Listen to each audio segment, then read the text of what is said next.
Welcome to Tea Time with Dr. T. I'm Dr. Tammy Malloy, and right now we're going to be discussing how the coping skills we used to use are no longer working for us now. So why is that?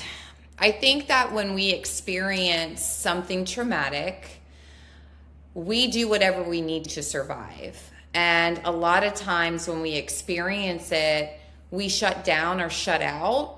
And we do that to protect ourselves, and also because a lot of us have very busy lives and we have to go on. We have to be parents to our kids. We have to be someone's daughter, someone's significant other. We have professional careers. Or if it happened to us as a child, we are the hero, we're the scapegoat. We have all these identities that we have, and we have to go on being that child or that teenager or that adult.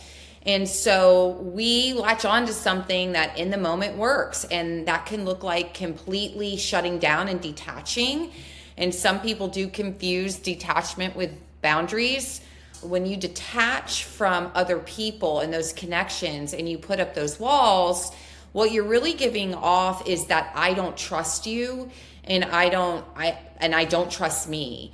And when you're giving that off, the other person doesn't know why it feels a little distant, but they immediately and sometimes subconsciously automatically don't trust you, and they don't want to connect to you. So it becomes hard over time as we grow, whether it's in adulthood or whether it's in childhood, to make those relationships where we actually develop healthy relationships with others, because we've spent so much time shutting down and detaching. Also, what this can look like is the use of alcohol and other drugs, and even other forms of numbing out, doing that sexually, doing that with scrolling now on the internet, or staying busy all the time, like always taking on projects, always redoing your living room, saying yes to everything at work, working long hours. All of that is a way to detach and completely not think about what's at the root of all of that. And a lot of times that is trauma. And so when we look at something, we're like, well, yeah, but staying busy, that's how I process. Well, it also is how you stop dealing with what you really need to deal with. So we call that a maladaptive coping skill. Now, if you are cleaning your house because it needs to be clean, that's one thing. But if you're chronically cleaning your house because you don't want to think about what's really going on there, then that's a problem.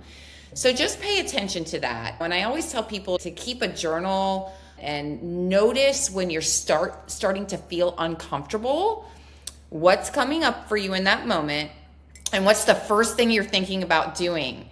And what I always challenge people to do, and honestly, you should really only do this if you're also seeing a therapist, so you could process with them, is sit with it. Just sit with it and don't move. Don't do that thing that you do every time you think about it. Just sit with it for a minute and write it down. And you can process that with your therapist. It's really great to catch that. And like we talked about in the other segments, what is that negative thought that's coming up for you?